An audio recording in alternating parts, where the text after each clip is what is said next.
Pat Summerall was the calm alongside John Madden's storm. Over 4 decades, Summerall described some of the biggest games in America in his deep, resonant voice. Simple, spare, he delivered the details on 16 Super Bowls, the Masters, and the United States Open tennis tournament, with a simple, understated style that was the perfect complement for the booms and bangs of Madden, his football partner for the last half of the NFL player-turned-broadcaster's career. Summerall died Tuesday at age 82 of cardiac arrest, said University of Texas Southwestern Medical Center spokesman Jeff Carlton, speaking on behalf of Summerall's wife, Sherry. "Pat was my broadcasting partner for a long time, but more than that, he was my friend for all of these years," Madden said in a statement. Pat Summerall is the voice of football, and always will be. His final play-by-play words beside Madden were succinct. Of course, as he called the game-ending field goal of the Super Bowl for Fox on February 3, 2002, when New England beat St. Louis 20-17. "It's right down the pipe. Adam Vinatieri. No time on the clock. And the Patriots have won Super Bowl 36. Unbelievable," Summerall said. "Sparse, exciting, perfect. A flawless summation without distracting from the reaction viewers could see on the screen." At the end of their final broadcast together, Madden described Summerall as a treasure in the spirit of the National Football League, and a tribute to the partner that complemented the boisterous former Oakland Raiders coach so well. As former teammate and broadcaster Frank Gifford put it in an accompanying video tribute, "America is very comfortable with Pat Summerall." Summerall played 10 NFL seasons from 1952 to 1961 with the Chicago Cardinals and New York Giants, but it was in his second career that he became a voice familiar to generations of sports fans, not only those of the NFL. Pat was a friend of nearly 40 years, CBS Sports broadcaster Vern Lundquist said. "He was a master of restraint in his commentary, an example for all of us. He was also one of the great storytellers who ever spoke into a microphone." Summerall started doing NFL games for CBS in 1964 and became a play-by-play guy 10 years later. He was also part of coverage of the PGA Tour, including the Masters from 1968-94 and United States Open tennis. When CBS lost its NFL deal after the 1993 season, Summerall switched to Fox to keep calling NFL games with Madden. Summerall had hoped to keep working with CBS for other events, like the Masters, but network executives saw it otherwise. At the time, CBS Sports anchor Jim Nantz said he was very saddened that Summerall didn't get to leave CBS. Under his own terms, "Pat Summerall was a hero to me," Nantz said Tuesday. "I treasure the gift of friendship that I had with him. I was his understudy for 10 years. He could not have been more generous or kind to a young broadcaster." A recovering alcoholic, Summerall had a liver transplant in April 2004. The life-saving surgery was necessary even after 12 years of sobriety.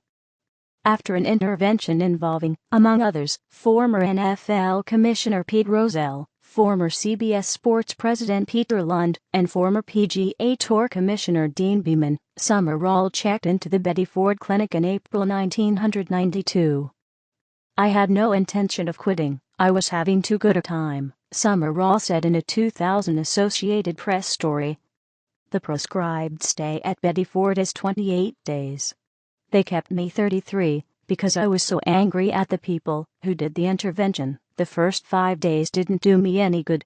Emotional meeting. Summerall received the liver of a 13-year-old junior high football player from Arkansas who died unexpectedly from an aneurysm.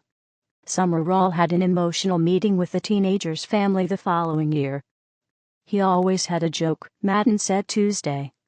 "Pat never complained, and we never had an unhappy moment. He was something very special." Summerall often shared his testimony with Christian groups and told his story when speaking before other organizations. In his 2006 book, Summerall, On and Off the Air, he frankly discussed his personal struggles and professional successes.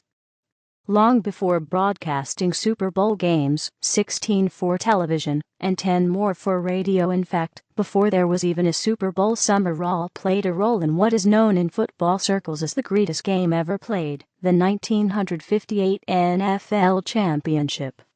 The Giants lost to the Baltimore Colts 23-17 in the NFL's first ever overtime game. Pat Summerall was one of the best friends and greatest contributors that the NFL has known, NFL Commissioner Roger Goodell said. His majestic voice was treasured by millions of NFL fans for more than 4 decades. It is a sad day in the NFL. Born George Allen Summerall on May 10, 1930, in Lake City, Florida, he was an all-state prep football and basketball player there, and lettered in baseball and tennis. He played college football at Arkansas before going to the NFL. After breaking his arm in the preseason as a rookie for Detroit, Summerall played 5 years for the Chicago Cardinals before 4 seasons with the Giants. While he was also a defensive back, Summerall was primarily a kicker, making 100 field goals and 256 of 265 extra points in his career.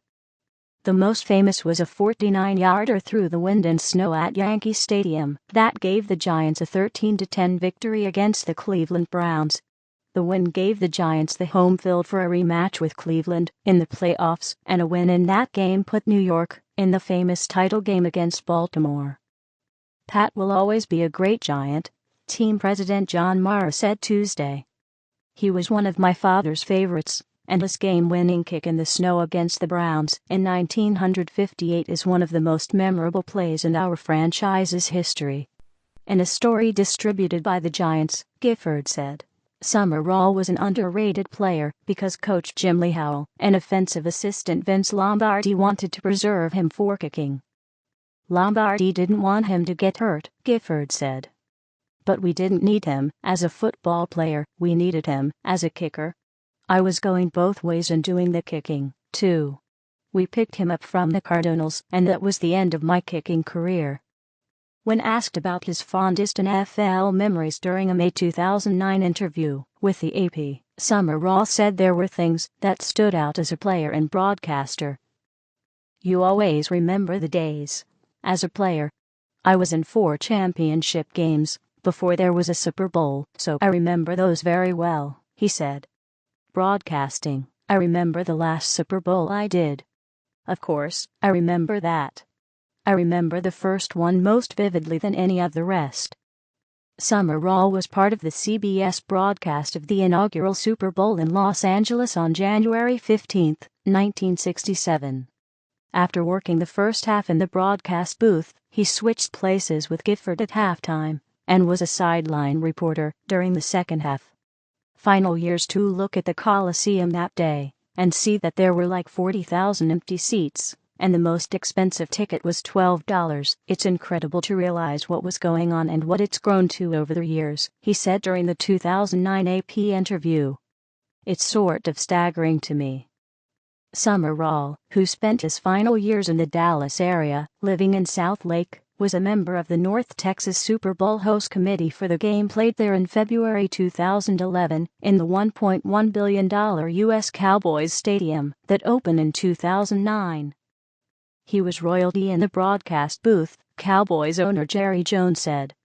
There is no question that Pat broadcasts more Dallas games on CBS and Fox than any other man, and this is a great loss for thousands of Cowboys fans who spent their Sunday afternoons in the living room with Pat.